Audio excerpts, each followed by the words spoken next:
Welcome back, everyone, to the data science track. Really excited to introduce the next speaker.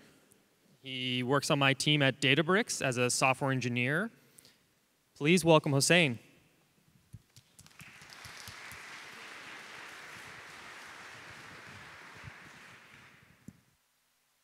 Thank you. Okay, cool. Welcome, everyone. Thanks for coming to this session. I'll be talking about exploratory data science with Sparc and R. This is a joint talk with Shivram, who is the main author of Sparc R and a PhD candidate at UC Berkeley. I'm a software engineer at Databricks, and recently I worked on integrating Sparc R with our product in the R notebooks. Okay, so a bit of introduction. For those who may be new to Sparc, we consider it a general distributed computing engine that can integrate and unify stream processing, machine learning, graph processing, and SQL all in the same framework. AMPLab, which stands for Algorithms, Machines, and People's Lab at UC Berkeley, is where Sparc and Sparc R were originally developed. And Databricks is the company that is founded by original creators of Apache Spark, and the company is focused on making big data simple by offering an end-to-end data processing service in the cloud. Okay, so let's start with R. I want to ask the audience, how many use R? Can you raise your hand if you use R? Okay, great. So it's probably more than half. And I assume a lot of people here are familiar with Sparc or use Sparc already from the previous show of hands. For those who don't use R or don't know about it, it can refer to both a language and a runtime. And the cornerstone concept in R is the data frame concept. It is very similar to a table. A data frame is basically consists of a number of rows of different columns with different types. And the reason everyone is focusing their attention on R is that its popularity has been growing significantly in the past few years. This is the TOB index for R, and it shows its rating over the past more than 10 years. And as you can see, since 2009, it has increased by more than 5x. And it is still increasing in popularity. And when we ask data scientists and data analysts why they like R, they list a number of reasons. The runtime is an open source implementation, so you can use it whenever you want, free of charge. The language is highly dynamic. You can almost change everything in the language while you're using it. The runtime is very interactive, and that helps a lot with exploratory data science and data analysis. R comes with a rich ecosystem of packages. Almost anything you want to do, you can find a package that does it, install it very easily, and start using it. The R runtime and the language started off with very powerful visualization infrastructure. As a result, there are many data visualization libraries in R that people love. Data frames make data manipulation convenient and easy. And finally, R is today being used by many universities and programs for statistics. As a result, every year, a large number of potential data scientists come into market with knowledge of R. So with all these great advantages and features of R, there is one important limitation, and that's related to performance. And there are two reasons for it. The language design kind of leads to some of the performance problems. As I said, it's a very dynamic language. Its evaluations are very lazy, and the environment, the runtime environment, is also very mutable. These make it hard for the runtime to perform optimizations when executing R code. The runtime implementation itself is not the most efficient either. It is single-threaded, and all your data has to fit in memory. Basically, if you have a very beefy machine with many cores and just run R on it, you won't be taking advantage of all of your cores, just one of them. So The ideal world, what everyone's dreaming of, is one in which we could do seamless manipulation and analysis of very large data sets in R. Basically, we want all the benefits of R. It's flexible syntax, it's rich packages ecosystem, the interactive environment, and we want it to be able to scale up and out. Scaling up means taking advantage of very large machines, and scaling out means being able to distribute your computation across computers. And also, we want, ideally, we want to be able to ingest data from distributed sources of data and distributed storages, because that's where all of the data is these days. So that would be, a perfect world for, R users and data analysts and statisticians. But unfortunately, we're not there yet. However, a lot of data scientists already use R in their production and in their day-to-day job. So how do they do that? How do they overcome these limitations? We have learned that, by surveying people and asking and observing how they use R, many data scientists basically overcome the limitations by combining it with another framework. So how do they do that? They use a framework X, usually with some language X and Y, to ingest their data from distributed storage, load it, clean it, and then sample it or summarize it, and then write that smaller data set, which is the result of sampling or summarization, in a local storage. And only then they can use R on their workstation to read the smaller data and interactively analyze it. And very often at this stage, in the third step, you realize, oh, you need to summarize it in a different way or get a different sample or ETL the data in a different manner, and you go all the way back to step one and repeat this process. This is not very convenient because, first of all, you have to maintain two different systems and learn two different languages. Basically, your logic is split across a language that is supported by your distributed framework and your R runtime. And you have to store intermediate results in disks, so it's kind of slow. And finally, all your analysis and statistical inference can only happen on either a sample of the data or a summary of it. You can't just out of box run it on all of your data with this architecture. We think Sparc R, which is what I'm going to talk about, can greatly improve this use case. What is Sparc R? It is an R package that is distributed with Apache Spark. And what it does is offering an R front end to Spark. It basically exposes Spark's data frames in the R language. And Spark's data frames themselves were inspired by R data frames. So the concepts are very similar.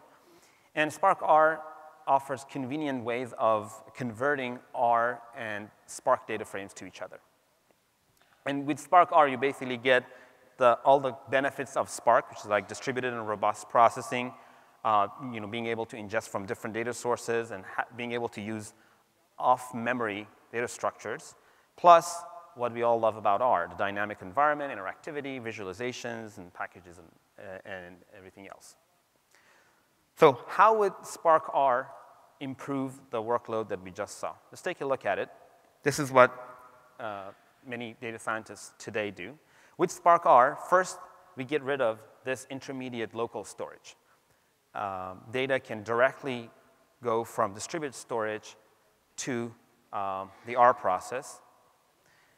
We also eliminate the need to use a second language. You can write all of your logic, your data science logic, in R. And last, you can use Spark's in-memory cache, distributed cache, to perform interactive and iterative data analysis at the speed that you're thinking. Basically, if you do it right, you can be analyzing your data without even noticing that this is running on many computers.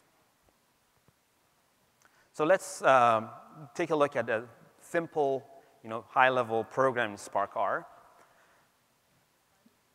The data scientist here is first loading distributed data into a Sparc R data frame.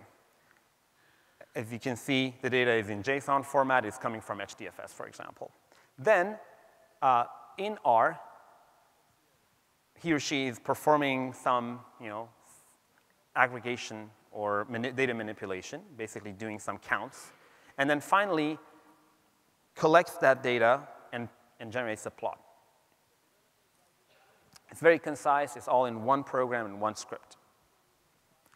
OK, so I'm going to go into a little bit more details of how Sparc R does this. And to do that, I first need to give you this overall architecture. This is how Sparc R fits into the Sparc architecture.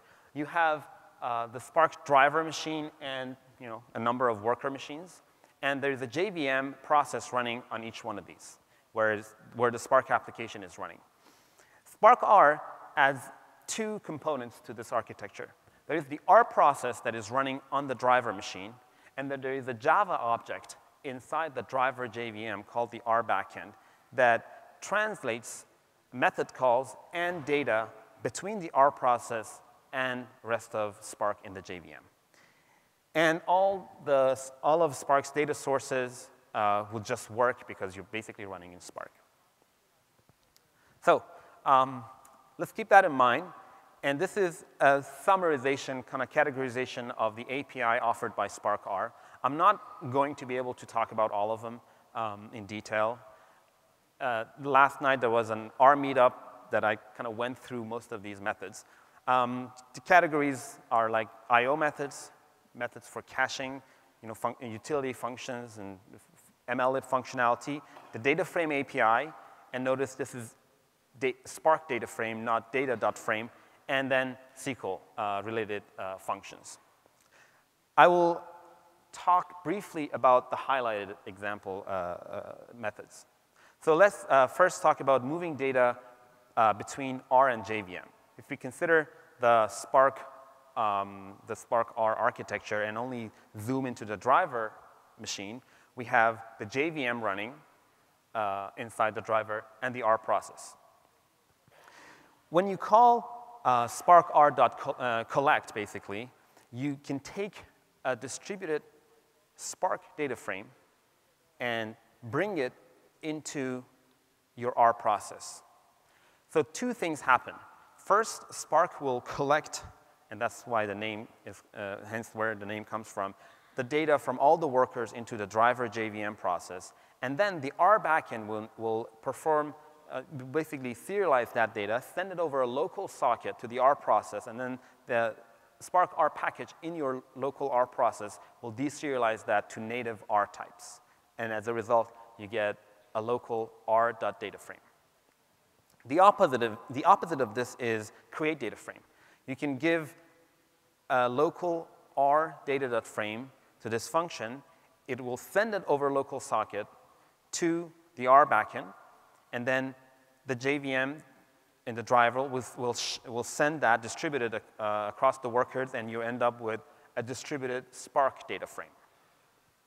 So that's the first important pair of APIs when working with Sparc R. The other also important pair is read and write DF. These basically, with these two methods, you can read data or write data from and to distributed storage into the JVM of the workers. So basically, when you call those methods, you end up with a distributed data frame that resides in the workers. There's nothing but a reference to that data frame in your R process. And while we're talking about this, there is another way of moving data between JVM and the R process, and that's through basically writing to files. Basically, what I'm saying is the old way of doing things, of like writing summaries and samples into a local storage and then reading it again in R, still works in this architecture. You don't have to do it. OK. One great advantage of Sparc R and basically the Sparc ecosystem is you can easily move between languages. The truth is, Sparc R is a new project, some of the functionality has not been fully exposed. Some of the Spark functionality has not been fully exposed in Sparc R. And sometimes I find the need to have to do something in Scala. But I still prefer to start off and like do as much as I can in R, and then for the parts that are not still available in Sparc R, do those in Scala. With the concept of temp tables, you can easily do that. Basically, you can do your analysis in Sparc R, and at the stage where you want to transition to Scala or Python, register your data frame as a temp table. And at that point, in Scala notebook, you can get that temp table as another data frame and then do the rest of your logic. And you can do this between any language. One particular example that I would like to point out is mixing R and SQL, and this is in general useful.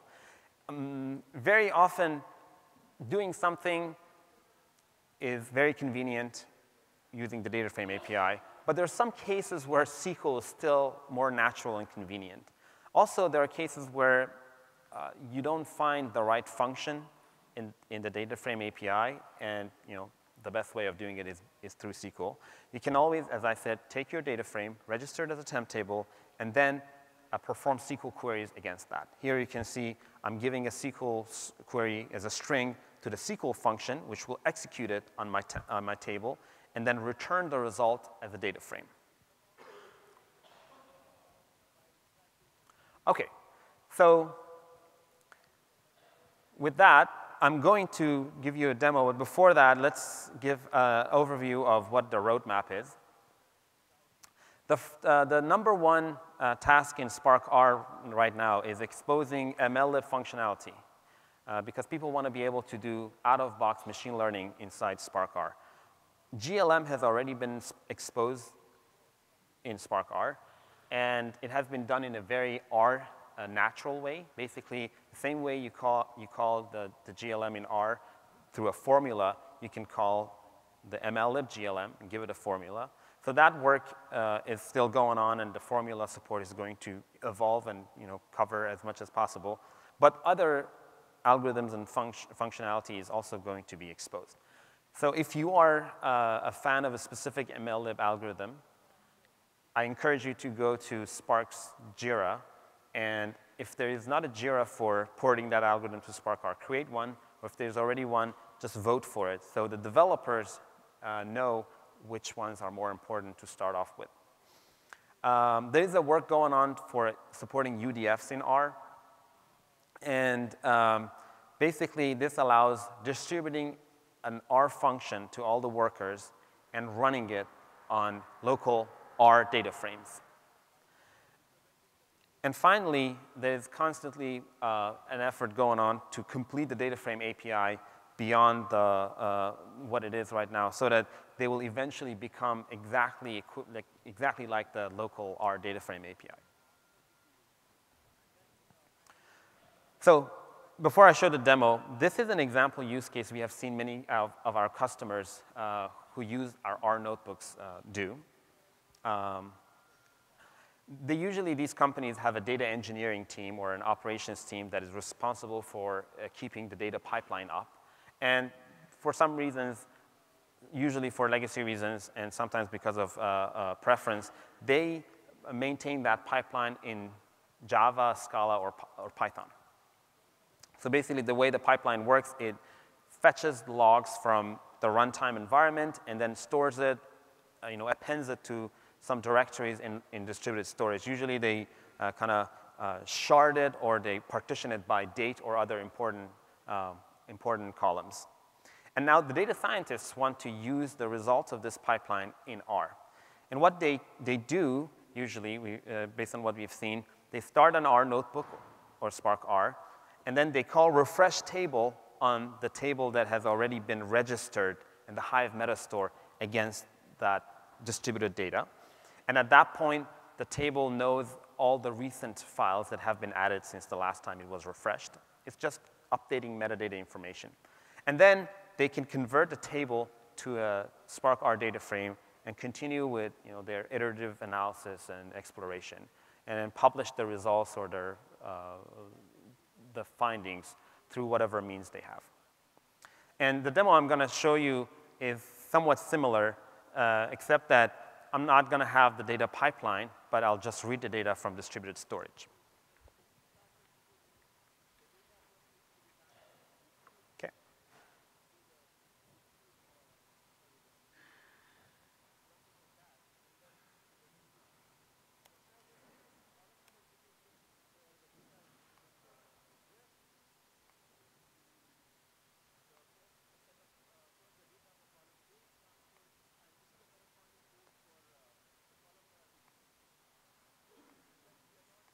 All right. So this is the Databricks workspace, and this is how we use Sparc and Sparc R. So I'm going to be using that. Before I do that, I'm going to show you one thing that basically compares what benefits you get from Sparc R, even if you have a very large machine. So I have already downloaded a large file.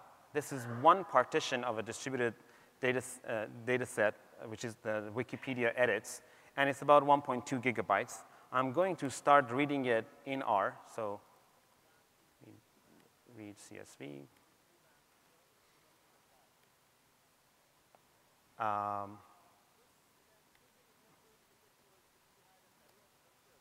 And it's tab separated.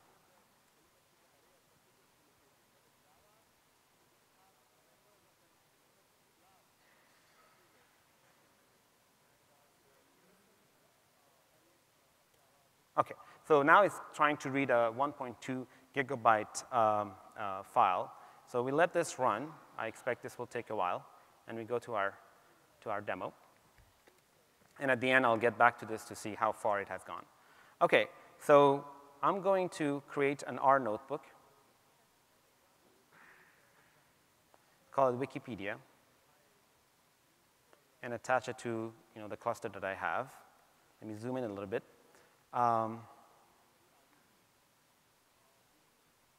So the first thing I'm going to do is reading all of that data. So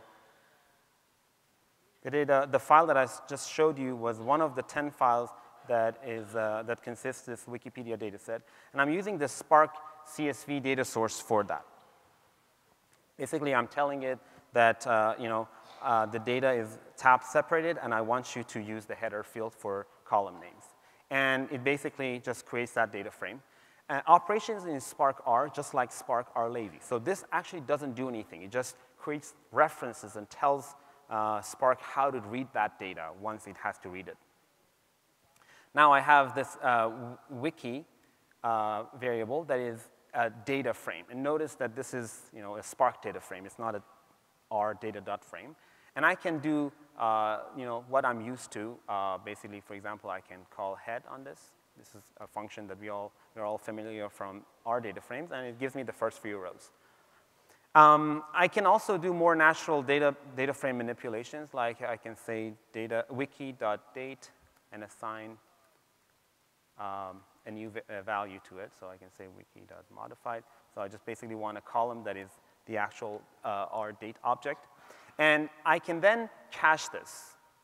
And that is by calling cache function on this data frame.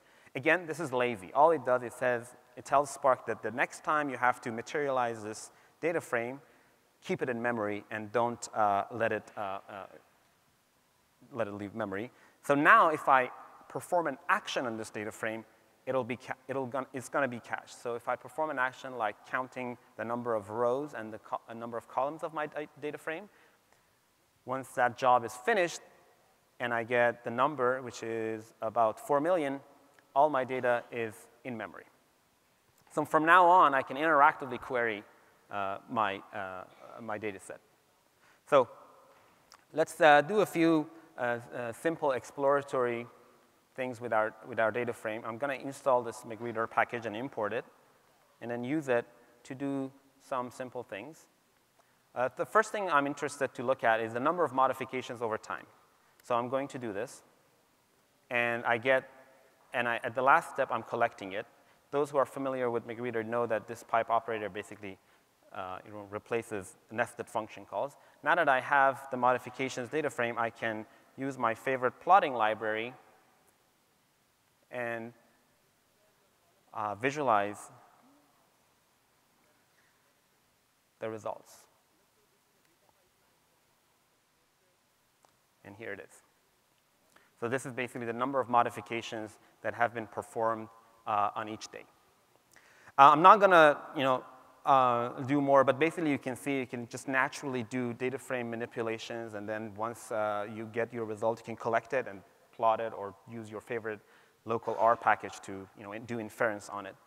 Let's go back to our R process and see if that has finished. So it hasn't been able to finish reading that yet. OK. I'm going to move on. The last thing I want to talk about is how to get started with Sparc R. I hope I've been able to spark the interest of the R users in the audience to go and check out Sparc R and try it. On your laptop, you can check out the latest version of Sparc or any of the released versions and follow these simple steps, or read the README file and follow the instructions, and then call Sparc R on your laptop. The benefit of that is that you can use all of your cores instead of just using one of them. So even when you don't have a cluster, Sparc R can benefit you. You can Sparc any version of Sparc, past 1.4 on your cluster and use Sparc R. Like if you use EMR, I think you can use Sparc R. And another way is use a Sparc hosted service. For example, we have a 2-week trial period that you can use for free and play around with Sparc R and the R notebooks and see if you like it and you would like to move forward with it more seriously. So to summarize, Sparc R is an R front end to Apache Spark. When you're using Sparc R, always keep in mind distributed data is in the JVM process on the workers. And it's not in the R process on your driver. And right now, there is no R process running on the worker machines. And finally, always keep in mind the distinction between the Sparc data frames and R data frames when you're using Sparc R. These are some of the pointers that you can go to for further information. The Sparc project website, the R project, ggplot that I just used. McReader is a great package that you can combine with Sparc R and have much nicer syntax. And Databricks if you're interested in trying out our notebooks. I'll have an office hour at the Databricks booth from 1 to 2. So if you have more questions and we won't have too much time for additional questions, please feel free to find me there and ask your questions. And thank you.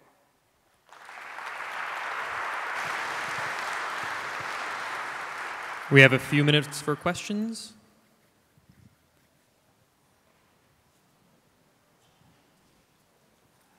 Hi.